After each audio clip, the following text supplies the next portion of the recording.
Today we're going to be talking with Maya Stadnik about the political controversies surrounding Western horseback riding as a sport. Maya is a 17-year-old and has been working and riding in the Western world for 7 years, both recreationally and competitively. She's trained horses that went on to be sold in many different disciplines and has spent lots of time working with and teaching kids the fundamentals of safety and how to ride and care for horses. So, Maya, what are some examples of different sports and what do you specialize in? When it comes to Western horseback riding as a whole, everybody's going to have their different um, interpretation when it comes up in a conversation briefly. Some of the more common thoughts of Western horseback riding are going to be like barrel racing and roping, which are seen as more of the like broad sports in Western riding, as it's demonstrated at stuff like the Calgary Stampede, where everybody goes and kind of sees what's going on but doesn't fully like grasp it. However, roping and barrel racing are like two of the very like few sports in Western horseback riding. There's going to be so many different ones. Like there's going to be Western horsemanship, trail pleasure, there's going to be ranch classes, and then there's reined cow horse, which is what I special in. With reined cow horse, there's actually three different events tied into one where all your marks are compiled for composition, and then that's how you're scored at the end of the weekend. Um, so there's going to be the reining pattern, which is a series of maneuvers you do, and it has to be done exactly how it's laid out. It demonstrates that your horse is like obedient off of small commands and can look pretty doing it. Then there's the cutting, which is when there's a herd of cattle in the arena, and you have to like choose one with your horse and cut it out of the herd essentially and keep it out. And then of course the better you do that and the prettier you look while doing it, the better you're going to score. And then there's the traditional fence work portion where there's one cow in the arena with you and your horse, and you have to show how you can move the cow, run it up a fence, and then stop the cow. And then you have to show how you can like keep control of the cow that's in the arena with you by like circling it and stuff like that. So with Rain Cow Horse, the main point of the three events combined there is to demonstrate that your horse is capable of traditional ranch skills, but then putting like a pretty spin on it. Wow, that's quite interesting. So, many of the controversies surround the equipment used while riding. Can you give an explanation of the equipment you use and your feelings about it? So when it comes to Western horseback riding, much of the equipment is very similar in the sense that like everybody uses a similar style saddle with the horn and the cantle and the pommel and everything like that. All of the parts of the saddle are the same. However, of course, with each sport, the saddles are going to be built a little bit differently for the comfort of the rider and of the horse. Um, there's also like the controversies surrounding parts of the saddle, in particular, like the cinch and the tree in the saddle. So the cinch is pretty much just the belt that holds the saddle onto the horse's belly, whereas like lots of people who are unaware of like equine anatomy and stuff like that will tell us that it's making the horse unable to breathe, it's hurting the horse, it's pinching them. And while that is the case sometimes, it's not going to be the case majority of the time, as you have to have the right mindset and you have to understand and care for your horse. So there's going to be a bad apple in every bunch, and the equipment used is used properly by the good ones and improperly by the bad ones. The tree of the saddle is again just what the like main part of the saddle is made out of. So steel trees have been banned as there's no flex in them, so they hurt the horse. So oftentimes now it's going to be like different kinds of wood trees. And then there's actually treeless saddles now, which some people swear by, but I personally don't find them sturdy enough, especially not for cow horsing. And then one of the main things that people come back to with the whole like, oh, it's hurting the horse, is of course going to be the spurs that the rider wears on their boots. I get a lot of questions like this on a daily basis. People just not even questioning, but just being outright rude towards me, saying that I'm hurting my horse and I don't know what I'm doing, whereas that can't be farther from the truth. Of course, like if you take a spur and you put it into your own like side, it's gonna hurt because humans and horses are built differently.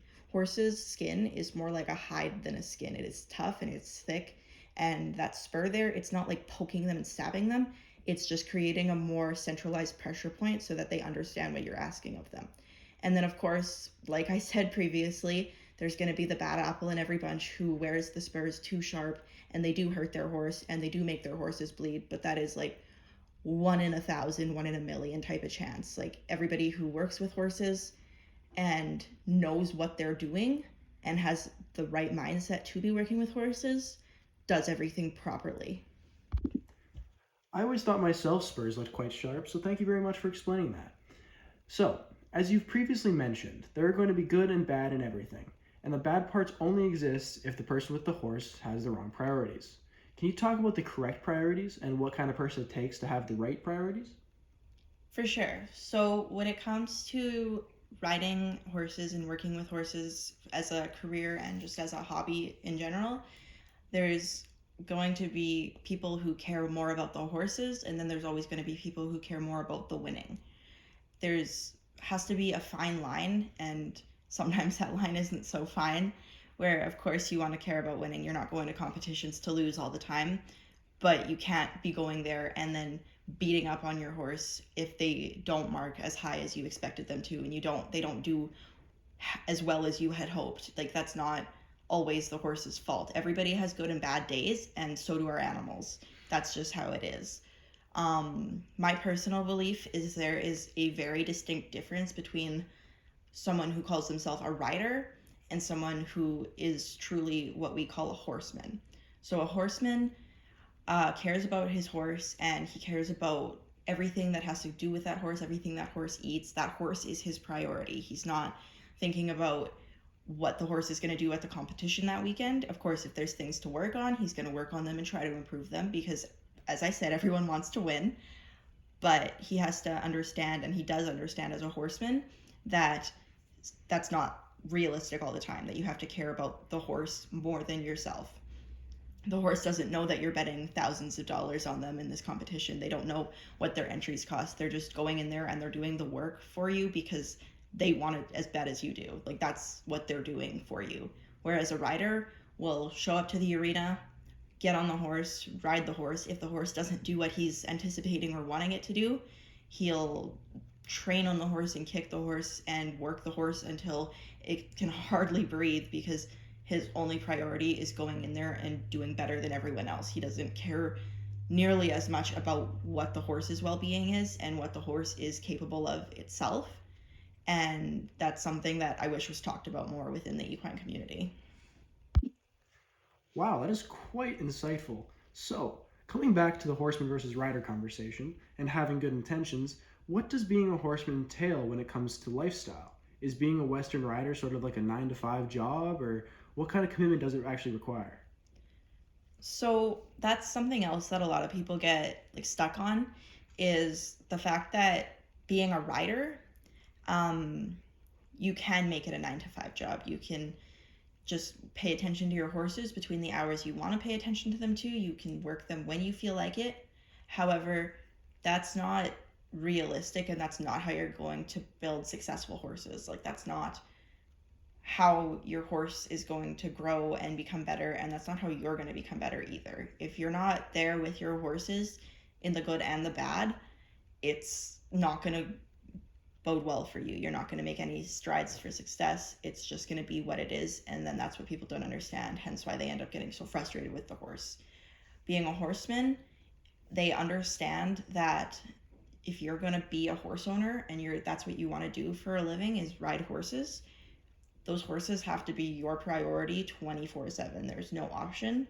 That's what your priority is. Those horses are your livelihood, and they understand that. The thing that gets to me quite often when people are talking about people riding horses being abusive or anything of that kind of sort is that they don't understand the amount of care that the majority of the horses receive.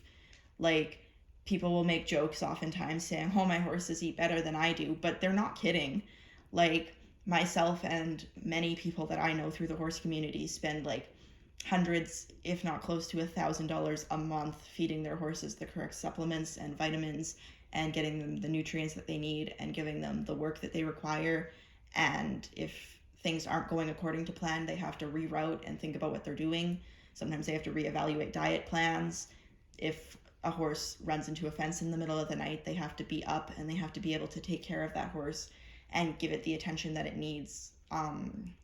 It's not a 9 to 5 job, is what I'm kind of getting at, is that if you're looking for a 9 to 5 job, don't ride horses, because it's not ever going to be like that. Even if you're planning on going out and riding for 3 hours, getting 3 horses rode, if one horse, if you're working with it and you run into an issue, you can't just like cut it off at that hour mark and say, well, that was your time period, we're done working today, moving on to the next one. Like, if your horse needs the extra hour riding, if you end up riding one horse for 2 hours instead of an hour, that's part of what you're signed up for. Like, that's your lifestyle, that's what you've chosen to do. And I wish that more people in the like equine industry understood that and didn't just look at their horses as like a chunk of money that they just, that's all the time they get, that's the attention, that's what it is. There's no thought behind it, no diet plans, no real emotion behind it. That they just simply give their horse what they think that it deserves instead of what it truly does need. Thank you very much, Maya, for coming out today and sharing your knowledge with us. I greatly enjoyed the discussion on the controversies with Western horseback riding. And yeah, thank you again. Yeah, of course. Thank you so much for having me out here. It makes me really excited to be able to share my knowledge with more people and educate people properly on the equine industry. It would make me so happy if more people just had a better idea of the basics behind it and there was more education out there for people who even aren't too interested in it, but just enough that they'd understand that it's not something horrible and just bad people do. So yeah, thank you very much for having me. And thank you for coming out.